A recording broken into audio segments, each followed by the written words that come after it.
Saludos, profesora y compañeros. Nuestro equipo está conformado por Norma Díaz, Héctor Luzardo, Nay Rodríguez, Eules Bastidas, Leani Ramírez y mi persona, Kenia Olivar. Somos estudiantes del tercer año de Derecho de la UNEYES Barinas.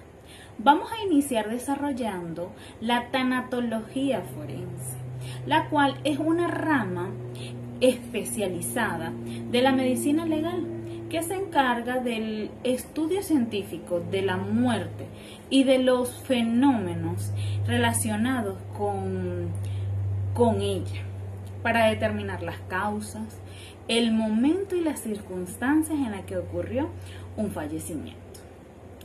Su propósito principal es brindar información veraz y crucial para todas las investigaciones judiciales, especialmente en los casos de muerte violenta, súbita o sospechosa. Desde un enfoque médico y legal, la tanatología forense analiza el cuerpo sin vida y los procesos post-mortem que ocurren en él. Desde el punto de vista en el contexto de la tanatología forense, ¿cuál es la importancia de determinar la data de la muerte con la mayor precisión posible y qué métodos, más allá de los signos tempranos, se emplean para lograrlo en casos complejos? Bueno, se puede decir que la precisión en la data de la muerte es fundamental en la medicina legal, porque permite esclarecer, escudriñar esa cronología de los hechos, le da una línea de tiempo, permite descartar o confirmar coartadas, orientar líneas de investigación y atribuir responsabilidades. En los casos complejos, además, se observan signos tempranos de enfriamiento, rigidez, livideces, y se recurre a algo muy importante, que es el estudio de la descomposición, el que permite saber esa putrefacción o la destrucción de esas células y la momificación para estimar el intervalo postmortem. En cuanto a la entomología cadavérica, es al análisis de los ciclos vitales de los insectos presentes en ese cadáver. Y así igualmente nos da la cronología. Y también el estudio del contenido gástrico e intestinal de ese cuerpo, que evalúa el tiempo desde la última ingesta de comida o alimento que presentó ese cuerpo. Y a nivel de microscopía y química tisular, que es química en los tejidos, son los cambios celulares o bioquímicos que siguen patrones temporales. Todo esto nos ayuda a las líneas de tiempo en las cuales que ocurre la muerte.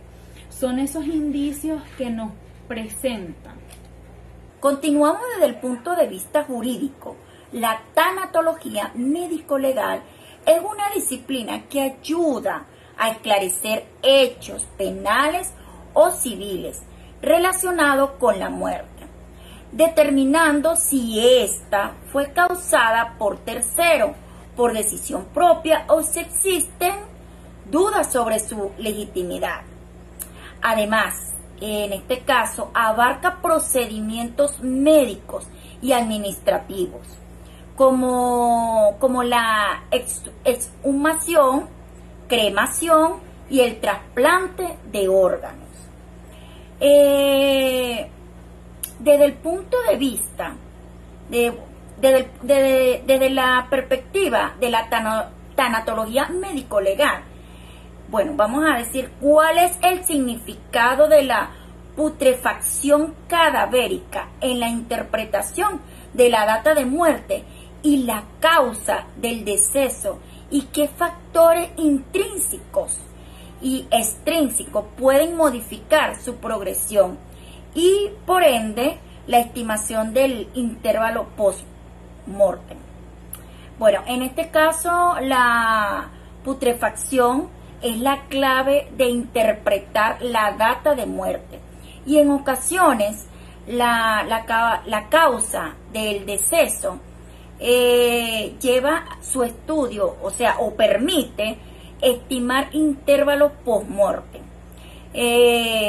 en este caso existen factores intrínsecos como la edad, estado nutricional, enfermedades, causa de muerte, pero también existe el factor extrínseco que se evalúa lo que es la temperatura, humedad, exceso de aire o agua, presencia de fauna.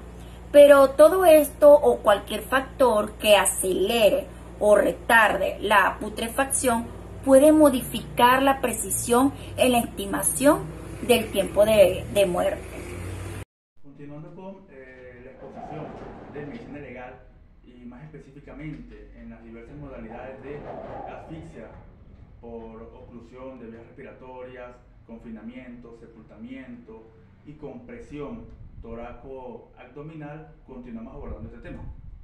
La pregunta es así: describa las características distintivas de la asfixia por sofocación en sus diversas modalidades: oclusión de orificios, compresión toraco-abdominal, confinamiento, sepultamiento, y cómo el médico forense establece el diagnóstico diferencial con otras causas de muerte. En materia de orificio por oclusión de vías respiratorias, se fundamenta en un homicidio, un infanticidio, en asfixia por la cuestión de la nariz, la boca, donde en la escena del atentado, del crimen, se puede ver presencia de bolsas plásticas, de cinta adhesiva, y en la parte del médico forense lo puede indagar por, se ven escoraciones, se ven lesiones desde el punto de vista externo, y él puede diferenciar. También lo puede apartar un poco de lo que es el ahorcamiento, porque no hay un surco en la parte cervical. En la parte de la compresión toraco-abdominal entra en juego lo que son derrumbes, bien sea en conciertos o como pasa en el hospital psiquiátrico. El médico forense logra diferenciarlo porque ve lesiones desde el punto de vista interno y externo, toraco-abdominal. Desde el punto de vista del sepultamiento, aquí tiene que ver cuando a una persona la pueden enterrar de manera viva, y el médico forense lo diferencia porque no evidencia líquido en los pulmones, bien sea por inmersión. En este caso, él buscaría lo que es material terroso en lo que es las vías respiratorias, tráquea, boca, y allí lo diferencia de lo que es la parte por inmersión. Y lo que es la parte del confinamiento son espacios cerrados. Muchos niños, sobre todo, fallecen por meterse en un refrigerador, en una nevera o en espacios cerrados donde el confinamiento los asfixia. Se diferencia de intoxicación por sustancias tóxicas porque en los análisis de muestras, bien sea sanguíneas o de laboratorio, logra identificar que no existen evidencias de sustancias tóxicas. Ahí podemos evidenciar lo que son la parte de asfixias directas o indirectas. Continuando con las disertaciones en el subproyecto de Medicina Legal y Práctica Forense, tenemos la siguiente pregunta. Explique cómo los hallazgos patológicos internos y externos en un caso de asfixia por ahorcadura permiten al médico forense diferenciarla de un suicidio, un homicidio o una simulación, aún en ausencia de signos inequívocos. Es a través de los hallazgos patológicos que el médico forense puede entender qué pasó. Los hallazgos patológicos externos se refieren a lo que se ve por fuera del cuerpo. En primer lugar tenemos el surco cervical, que es la marca en el cuello. Es como una cuerda o cable dejó una marca en el cuello. La segunda son las lesiones de defensa. Son aquellas marcas en el cuerpo como cortes, moretones, rasguños, que indican que la persona intentó protegerse. Y el tercero, que son los cambios en la sangre y color de la piel. A esto les llamamos la petequía, que son pequeños puntos rojos o morados, como pequeñas hemorragias debajo de la piel, especialmente en la cara y los ojos. La cianosis facial, que en la cara se ve azulada o morada, y la congestión, que son los vasos sanguíneos de la cara y el cuello, que se ven llenos de sangre, hinchados. En caso de los hallazgos patológicos internos, es lo que se refiere a lo que se ve dentro del cuerpo, pero al hacer la autopsia. Estas son las hemorragias en los músculos del cuello, que es decir, en la sangre, hay sangre dentro de los músculos, son pequeñas rastros de sangre o moretones dentro de los músculos del cuello. Y la segunda, las lesiones en los cartílagos, que son los laringeos y eoides, que es el daño en la estructura de la garganta. Pueden ser fracturas, roturas o dilataciones en el cartílago tiroideo, es decir, en la manzana de Adán o en cualquier zona del cuello. Pero ¿cuáles son estas claves para diferenciarlo? En el suicidio se evidencia la ausencia de lucha sin lesiones de defensa, el surco cervical es típicamente oblicuo y hacia arriba, los hallazgos internos consistentes en, por ejemplo, por asfixia por suspensión, el escenario general suele no mostrar signos de desorden o forcejeo. En el homicidio hay presencia de lesiones de defensa, la víctima intentó defenderse, el surco cervical que podría ser menos típico o incluso múltiple, hay signos de lucha, desórdenes del lugar de los hechos, signos de restricción, marcas de haber sido atado, sujetado en el cuerpo, hay hallazgos internos que son muy claros de trauma vital. En la simulación, los externos hay ausencia o surcos atípicos, sin petequías ni cianosis significativas, sin lesiones de defensa. Y los internos, ausencia de hemorragia en los músculos del cuello y sin lesiones en los cartílagos laringeos. En resumen, el médico forense no busca un solo signo, sino que reúne todas las piezas del rompecabezas.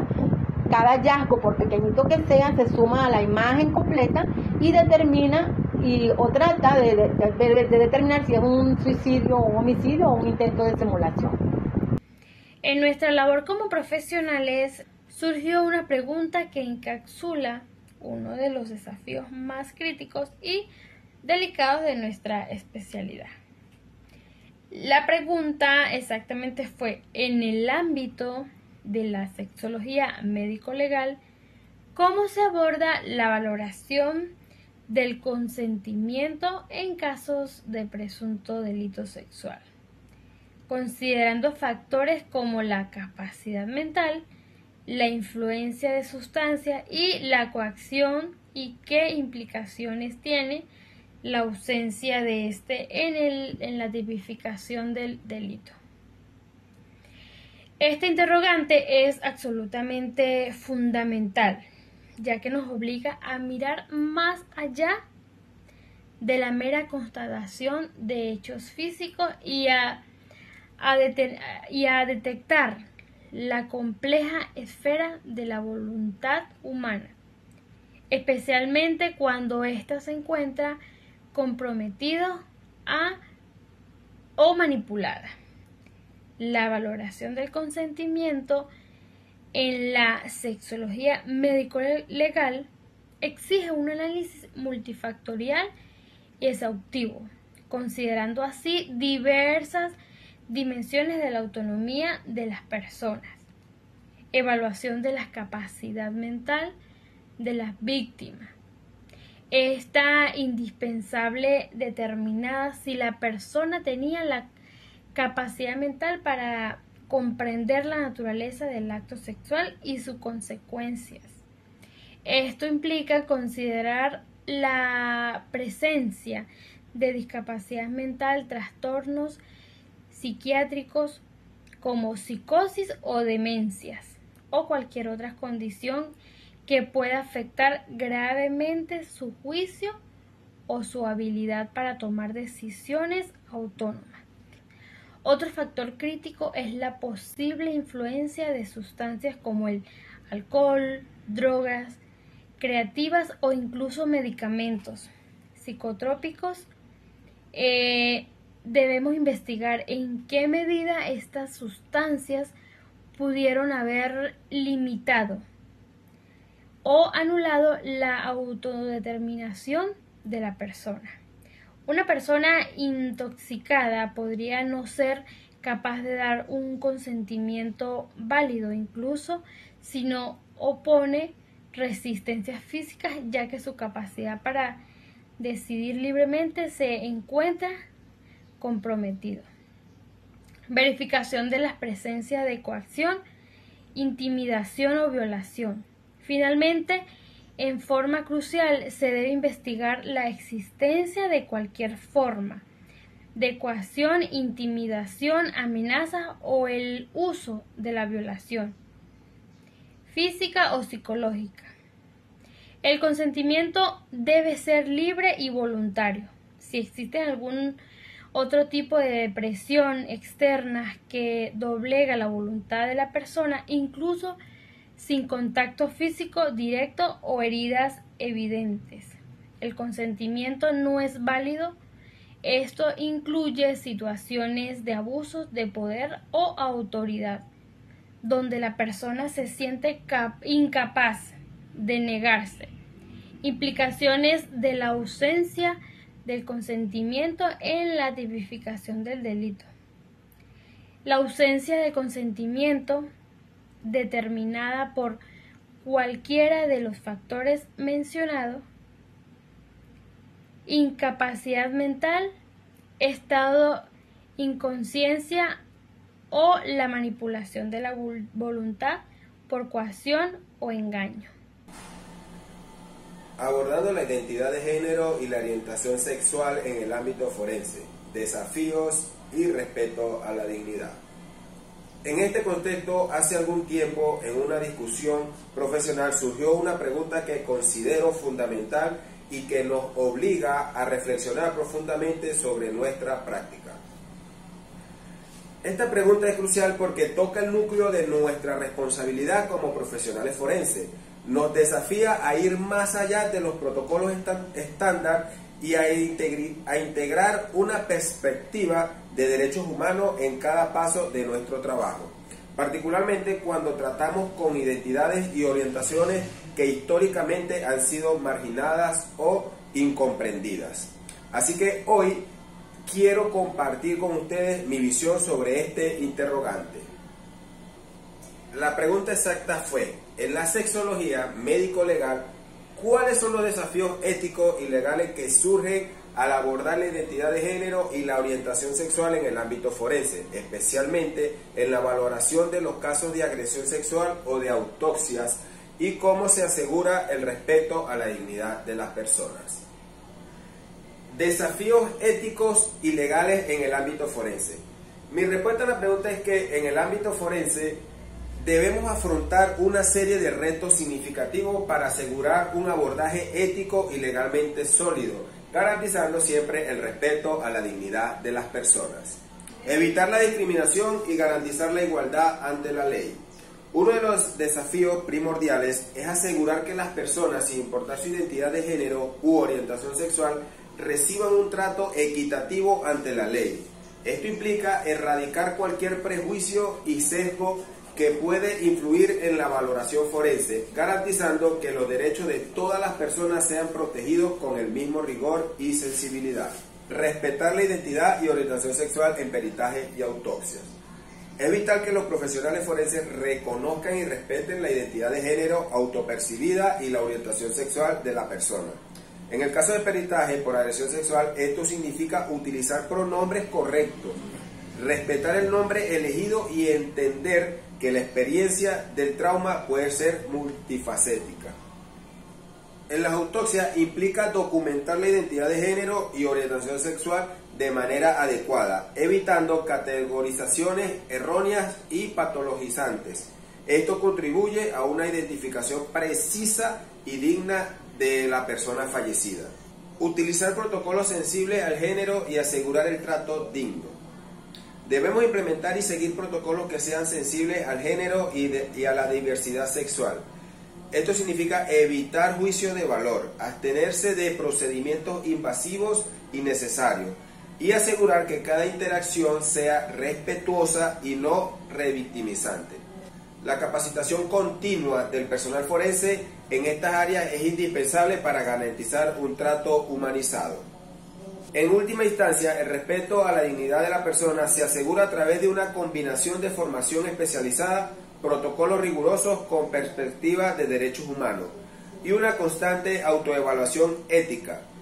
Implica entender que cada individuo tiene derecho inherente a ser tratado con respeto sin importar su identidad de género u orientación sexual, especialmente en momentos de vulnerabilidad como los que se viven en el ámbito forense.